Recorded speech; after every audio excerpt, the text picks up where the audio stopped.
Hello and welcome to today's episode of You Need to Know. My name's Natasha and today I have with me Lilly Vital, Isabel Christian, Abigail Caesar. And in today's episode we're going to be talking about the incident where a student stabbed her boyfriend with a bread knife and the consequences that have come from this case. So I don't know how many of you have heard of it. This was an incident that happened on the 30th of September, but it's coming to news now.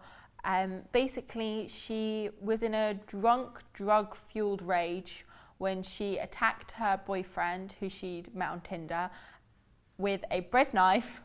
She also hurled a laptop at him and a jam jar, and this vicious attack has got her into a situation where the judge believes that she shouldn't be sent to jail because she is a student that shows she has an extraordinary future ahead of her because of her career path of wanting to become a heart surgeon.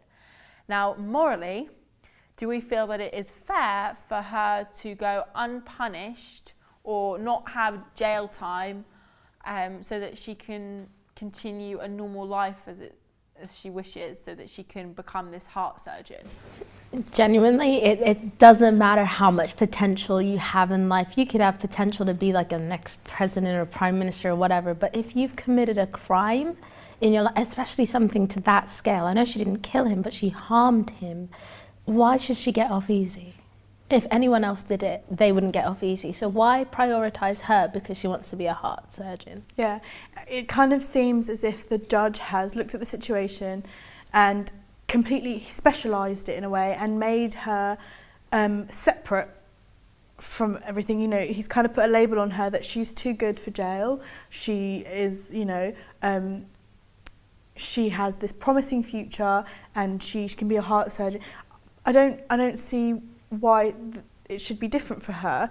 And if the roles were reversed and a male did the exact same thing, I feel as if he'd be sent to prison immediately. I think the difficult part is that, especially if she does become a heart surgeon, it might be scary for the public for her to actually perform surgery on people, knowing that she has harmed people in the past. I think it's difficult, and I think where it said that she had been abused before in other relationships, I feel like she's gone from being the victim to trying to feel better about herself by being the attacker. Yeah, by doing it to someone else. So I think she's kind of switching the roles that she's always had to make a situation better for her.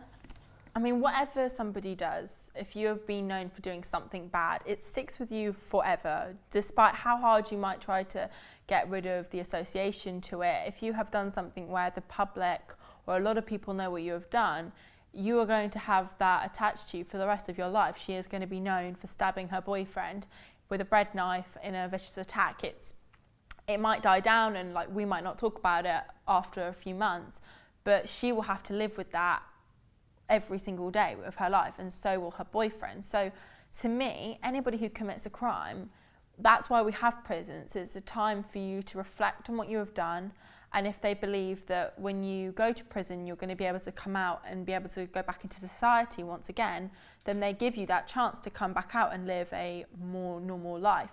But if they don't believe that you are going to have any ability to come back and actually live and work and function in a normal society, they leave you in there for life. So I don't understand why she's being given this free monopoly card to just, oh, by the way, you don't have to go in, you're okay, we'll push your sentencing back to September so that you can finish this academic year and go to university next year. Surely they should say, right, what you did was wrong, we're going to punish you for it, and then when you come back out you can remain in society. Try and regain your life back. But I mean, also, you have to think about it in the sense, we learned that she, had a drug problem and an alcohol abuse problem. And I think that the judge is looking at it all wrong. Instead of, might not just be punishment that she needs. I think a great deal of it is help. She needs help because she's obviously got a problem. Like you said, she's been abused before. So she's obviously dealing with a mental state that she's in right now, as well as the alcohol and drug abuse. So I think she needs help as well as punishment. Yeah, I mean, do you agree? Do you think that perhaps instead of putting her in prison and just throwing the key and locking her out, that she should have some kind of psychiatric help and, you know, help her out, because clearly she's not right. Yeah, I think she definitely there needs to be consequences for her actions, but she also needs help, because I feel like that is a cry for help in itself, because the boyfriend was just trying to contact her mother. I'm not sure as to what it was he was trying to contact her about, but I'm assuming it would have to be about the drug abuse, or whatever it is that she's going through, for her to lash out in such a manner. So obviously at this point she needs something to help her, rather than giving her that, you're the victim, I don't think you deserve any of what you've gotten a bad card, you know what we're going to do, we're going to replace that card for you and give you something so much better, we're going to put you in a better place. She doesn't need the better place, she needs the punishment. She needs to be shown that what she's done is wrong, and that there are consequences to your actions, because later on in life she could get to the point where she's like, oh no, it's okay, the next boyfriend, I'll just do the same thing over again because I didn't get punished. It could have got worse. I mean, she could have killed the boyfriend. You know, she's in that, like you said, drug-fueled rage, you know. She could have killed the boyfriend. The boyfriend now has to live with, I'm pretty sure, a nasty scar on his leg now, you know, and the thought that my girlfriend tried to attack me in a vicious attack. Yeah, I mean, it's not even just the physical injury, it's more like the mental injury as well that would have from it. Would he be trusting of people? Would he be okay? Like, is he okay? Because it seems like everybody's kind of rushing in to help her, and you're not seeming to hear like what's happened to him. Like, he had a bright future. He's a PhD student at Cambridge. Like, he's not, you know, he has promise in life. Why is her future so much more important than his, when his was easily going to be taken away if she hadn't just stabbed his leg, if she'd stabbed somewhere way more severe and could have caused a much more serious injury? Why wasn't his life taken more seriously in that sense as well? I mean, what do you think, Izzy?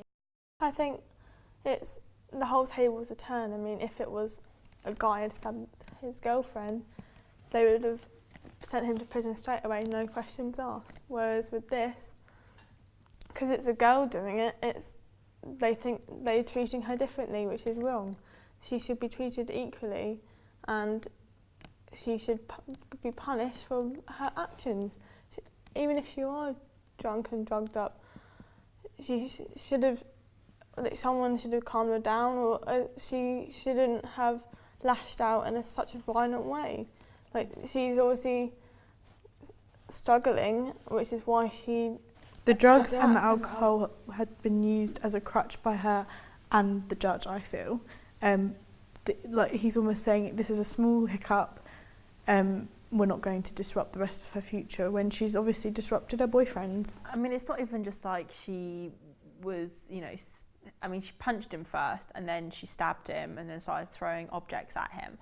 But, I mean, any violence or abuse isn't right, it's absolutely wrong, I'm not condoning it, but there are different levels of abuse, and that is very serious. You know, she went to stab, that's not you know, an everyday motion where you go to stab somebody. That is something really serious. So she must have something not quite right with her, that she needs alcohol and drugs in her system to help her cope, which is by no means a method of coping with anything. You know, everybody kind of, I think in this country we have a society where this culture that drinking and drugs, oh, it's all fine, it's all chilled out, but the minute it kind of gets mixed with somebody who doesn't have a stable personality, it can turn out very dangerous, just like it has now.